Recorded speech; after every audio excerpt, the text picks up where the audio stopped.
Bom dia, irmãos. Hoje vamos continuar nossa conversa sobre o reino de Deus. Tem muitos crentes hoje em dia que acham que uma vez que eles repetem a oração e recebem Jesus, não tem mais julgamento para eles. É claro que Deus não vai julgar o povo dele como ele vai julgar os ímpios. Os julgamentos são diferentes, mas existe julgamento sim. Deus vai julgar o povo dele e até julgar severamente. Claro que Jesus providenciou um meio para a gente escapar todo julgamento, mas este meio envolve obediência, submissão, perseverança e uma busca intensa da presença dele. Então, quem não presta bem atenção, quem vai negligenciar tão grande salvação, vai ter julgamento. E esse julgamento vai ser quando Jesus volta. Tem muita crente que está aproveitando hoje a época da graça. Hoje, Deus está lidando conosco com graça. Estamos na época da graça, a época da igreja. Deus está mostrando a misericórdia e a graça dele. Aleluia! Que coisa boa! Mas a bondade de Deus tem uma finalidade, para conduzir a gente ao arrependimento. A graça de Deus está sendo mostrada para que a gente aproxime Deus, arrepende de todo qualquer pecado e deixar Ele limpar nossas vidas. Não é simplesmente para ignorar nossas condições pecaminosas. Mas, irmãos, sabem claramente um fato. Toda época passada finalizou, chegou ao fim. E com a segunda vinda de Jesus, a época da graça também acaba, finaliza. E a época vindoura, a época do reino, é a época do julgamento. Hoje Deus não está julgando a gente, mas isso não significa que nunca vai julgar. Deus vai julgar seu povo. Até hoje, Ele castiga os filhos dele. Se estamos sem castigo, somos ilegítimos. Não somos filhos verdadeiros, porque Deus aplica a vara dele para nos disciplinar até hoje. Isso não é julgamento, mas uma disciplina que aplica ao povo de Deus, aos filhos de Deus, para nosso bem. Ele nos disciplina para nosso bem-estar futuro. Deus está olhando para nosso futuro e vendo o que podemos ser diante dele, e está nos castigando para nos preparar para entrar no reino e reinar com ele. Ele está nos disciplinando para tirar todo e qualquer rebeldia, para nos ajudar a conformar a imagem dele. Tem muito brasileiro que não crê em aplicar a vara às crianças, para disciplinar com a vara. Mas neste aspecto, Deus não é brasileiro. Ele usa a vara dele e aplica com força para nosso bem, para nossa educação, para nos preparar para o futuro. Então, quando ele vier, todos nós seremos julgados. Este julgamento vai incluir coisas boas para os fiéis e obedientes e coisas ruins e difíceis para os rebeldes. E, irmão, tem uma leva hoje em dia da igreja de filhos rebeldes. filhos não submissos, filhos egocêntricos, filhos que vão ser julgados quando esta época da graça acaba. Vamos ler juntos algumas escrituras sobre o assunto. Estou lendo aqui de Gálatas 6, 7 e 8. Não se iludam, não imaginem que vocês podem enganar a Deus. Pois o que quer que o homem semeia é exatamente igual ao que ele colherá. Olha aqui, irmãos. O que ele semeia é exatamente igual ao que ele colherá. Pois o que semeia segundo os desejos da carne, desta atividade carnal, colherá destruição. Mas ao que semeia pela submissão ao Espírito, do Espírito colherá cada vez mais da vida eterna de Deus. Também 1 Coríntios 4, 5. Por conseguinte, nada julguem antes do tempo, até que o Senhor venha, o qual fará brilhar sua luz sobre as coisas escondidas nas trevas, como exporá as secretas meditações de todos os corações. Assim, cada um terá seu louvor de Deus. Tem muita gente que acha que isso só refere aos ímpios. Isso não está falando sobre crente, Deus não vai julgar crente, não. Só os ímpios que vão ser julgados. Claro que os ímpios serão julgados, mas só 1000 anos depois, diante o grande trono branco. Mas nem o ímpio, como já discutimos, nem o ímpio vai estar presente perante o tribunal de Cristo. No início do milênio, só crentes serão julgados. Vamos ler mais um pouco. 2 Coríntios 5:10. Pois todos nós, quem? Todos nós estaremos transparentemente expostos diante do tribunal do ungido, para que cada um receba justa recompensa pelas coisas que fez, enquanto no corpo terreno, correspondendo ao que cada um praticou, seja bem, seja ou mal. É tolice completo imaginar que você pode semear trigo e colher milho. Você não pode semear a carne e colher coisas espirituais. Você vai colher de acordo de que você semeou. Tenha cuidado, irmãos, muito cuidado de que está semeando hoje em dia. Seus atos carnais estão sendo gravados e Deus vai te julgar. Quando digo Deus vai te julgar, estou falando se não houve arrependimento, se você não acerta as contas com Deus antes. Claro que existe perdão, existe transformação, mas nós temos que acertar as contas hoje, nesta vida, antes da segunda vinda do Senhor. Vamos ler mais um pouco juntos. Estou lendo de Hebreus 10, 30 e 31. Pois conhecemos aquele que diz: minha é a vingança, eu retribuirei aos que rebelam.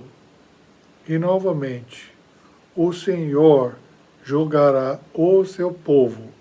É uma coisa terrível cair nas mãos do Deus vivo.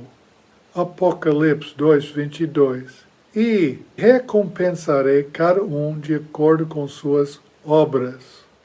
Para andar com o Senhor, temos que ter uma dose do temor do Senhor. Tem muita crente que não teme Deus, mas o temor do Senhor é um ingrediente essencial para uma vida cristã.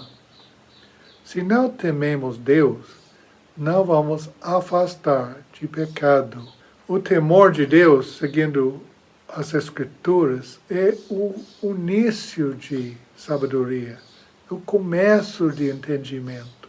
É uma coisa fundamental em nossa caminhada com Deus. Nós temos que ter um respeito reverente a Deus, porque nosso Deus é um fogo consumidor. O fogo de Deus vai consumir tudo que não é igual a Ele. Eu tenho feito alguns vídeos a respeito do assunto, como que está na presença de Deus e o fogo eterno, que eu gosto de encorajar os irmãos a dar uma olhada nestes vídeos e tentar absorver estas verdades mais completamente. Mas, por enquanto, nosso assunto é o reino. Então, no último vídeo, vimos que nem todo mundo que invoca o nome do Senhor vai entrar no reino de Deus, mas somente aqueles que fazem a vontade de Deus. Isso faz todo sentido, irmãos. Deus precisa de pessoas fiéis e preparadas para reinar e governar junto com Ele. Agora vamos examinar algumas parábolas que falam ao respeito. Quase todo mundo conhece a parábola sobre os servos que receberam moedas ou pedaços de prata para investir ou usar na ausência do senhor deles. E quando o senhor deles voltou, os servos, os 3 servos, tinham que prestar contas com o senhor. Obviamente, nesta parábola, estes servos representam crentes. Jamais Deus está dando talentos, dons espirituais aos ímpios usar na ausência dele. Estes 3 servos são servos de Deus. E, sendo servos, recebem talentos, moedas, para investir na ausência física, né, do Senhor deles. E cada um investiu seguindo a luz deles. Um ganhou mais 5 talentos, outro mais 2, e outro enterrou a moeda dele, o talento dele, na terra. Vamos ler o que aconteceu com este último servo na vinda do Senhor. Chegando o que tinha recebido apenas 1 talento, disse: Senhor, eu o percebo como um homem severo, que colhe onde não plantou e ajunta onde não semeou, e fiquei com medo. Então fui e escondi seu talento na terra. Veja, estou devolvendo ao Senhor o que é seu. Mas o Senhor lhe disse: Servo malvado e preguiçoso, você diz que me percebe como um homem que colhe onde não plantou e ajunta onde não semeou. Portanto, você, pelo menos, deveria ter depositado meu dinheiro com os banqueiros, para que na minha vinda recebesse meu dinheiro de volta com juros. Por isso, tirem o talento dele e deem para aquele que tem os 10 talentos. Pois quem apega ao que tem, mais lhe será confiado, e possuirá em abundância. Mas quem não apega ao que tem, até o que tem lhe será tirado. Quanto ao servo inútil, lancem-no fora, às trevas exteriores. Ali haverá choro e ranger de dentes. Veja bem, irmãos, esta parábola é sobre o reino de Deus. O contexto aqui é sobre o reino. Não está falando, novamente repito, não está falando sobre vida eterna, sobre salvação, está falando sobre o reino. E neste caso, os servos estão sendo julgados. E como foi com 5 virgens nécias, despreparadas, também com este servo inútil, ele está excluído do reino e lançado nas trevas exteriores. Tem muita gente lendo este versículo sem cuidado, que vão igualar trevas exteriores com o lago de fogo, ou que muita gente chama de inferno. Mas pense um pouco sobre isso, irmãos.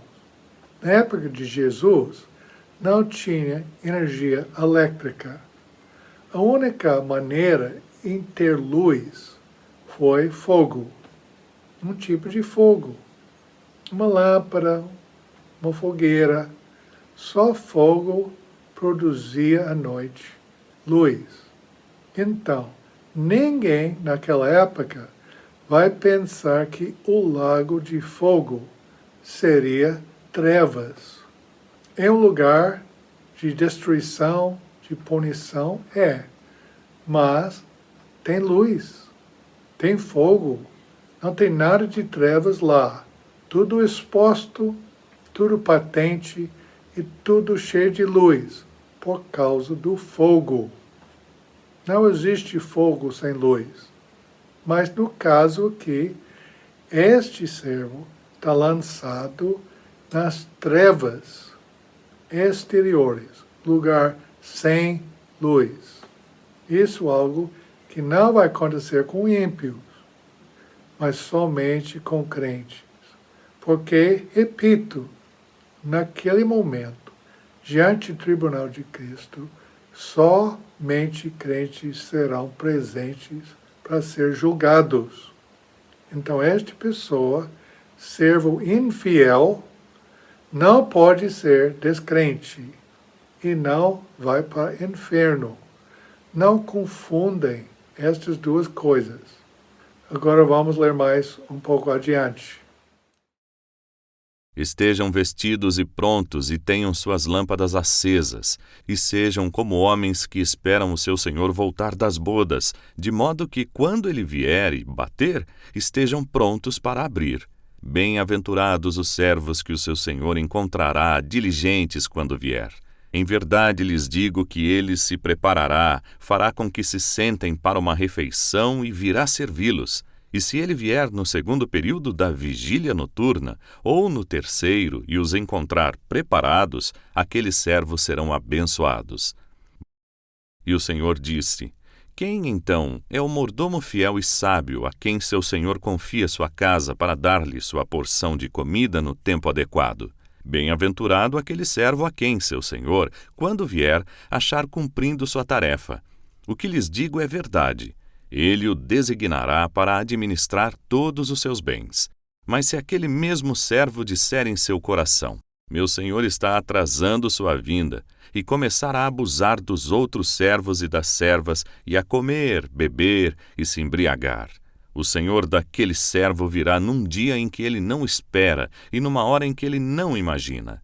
Então ele vai açoitá-lo severamente e designar-lhe sua parte com os infiéis. E aquele servo, que sabia qual a vontade do seu senhor e não se preparou nem a cumpriu, será castigado com muitos açoites. Mas aquele que não entendeu e fez coisas dignas de açoites, será castigado com poucos açoites. Neste caso, descobrimos que o servo que não prestou atenção e não serviu bem o Senhor, disse o seguinte: o Senhor daquele servo virá num dia em que ele não espera e numa hora que ele não imagina. Então, ele vai açoitá-lo severamente e designar-lhe sua parte com os infiéis. Eu sei que tem muita tradução que fala ímpios, designar sua porção ou sua herança com os ímpios. Mas a palavra grega aqui é o infiel. Não com ímpios, não. Infiéis, crentes infiéis. Tem muita gente que vai ter uma reação muito forte contra esta mensagem. Eu já sei disso, entendo isso. Mas nós temos que andar no temor do Senhor. Temos que entender que há consequências à desobediência. Não estamos livres de julgamento. Deus vai julgar seu povo quando ele vier. Não estamos isentos de julgamento. Uma dose de temor do Senhor é muito bom. Vai nos causar afastar de pecado. Temendo o Senhor, a gente ama no temor do Senhor, a gente afasta do pecado. A gente evita pecado. É importante saber que há consequências de nossas ações aqui na Terra. Não somos isentos de julgamento. Vou falar sobre uma palavra aqui, onde fala que Jesus vai açoitá-lo ou espancá-lo severamente. É uma tradução muito melhor do que aqueles que dizem, estou lendo aqui de uma nota na rodapé, no Novo Testamento. Açoitá-lo ou espancá-lo severamente é uma tradução muito melhor do que aqueles que dizem cortá-lo em pedaços ou cortá-lo em partes. Deus não é algum tipo de maníaco que corta as pessoas em pedaços. Esta frase se refere a como a pele das costas de alguém que está sendo espancado com uma vara ou chicote se abre para mostrar a carne por dentro. É duvidoso que esta punição seja física, mas provavelmente se refira a uma disciplina severa que é difícil de imaginarmos em outros termos. Irmãos, nem todos que invocam o nome do Senhor entrarão no reino de Deus. Nem todos que fazem a oração de salvação vão entrar no reino de Deus. O reino de Deus é um privilégio para aqueles que levam ao sério, que são fiéis, que são dedicados e estão servindo o Senhor. Hoje em dia, é uma recompensa para servos fiéis. Não pensa em seu coração que não tem consequências para nossos feitos hoje em dia. Há consequências. Quando Jesus voltar, ele vai julgar o seu povo. Irmão, acorda aí, presta atenção, busca Deus hoje, para que Ele pode limpar sua vida. Se há impedimento, se há dificuldade, tudo bem, aproxima o trono da graça e de Jesus receber a graça necessária para viver por Ele, para servir Ele, para que sua vida pode ser útil. E quando Ele vem, Ele vai dizer, bem feito, servo fiel, entrar na alegria do seu Senhor. Irmãos, esta é uma mensagem séria, importantíssima. Não devemos crer que podemos viver em qualquer maneira, sem consequências. Nós temos, da boca de Jesus, esclarecida consequências. Ser deixado fora do reino, estar lançado nas trevas exteriores e até castigado com muito açoites. Irmãos, foi Jesus que falou isso. Isso não é coisa para ímpio, descrente, judeu. Isso é o que vai acontecer com os filhos de Deus. E como filhos, nós devemos respeitar nosso mestre, obedecer a ele, para que quando ele vem, podemos ter confiança. Amém, irmãos? Deus te abençoe.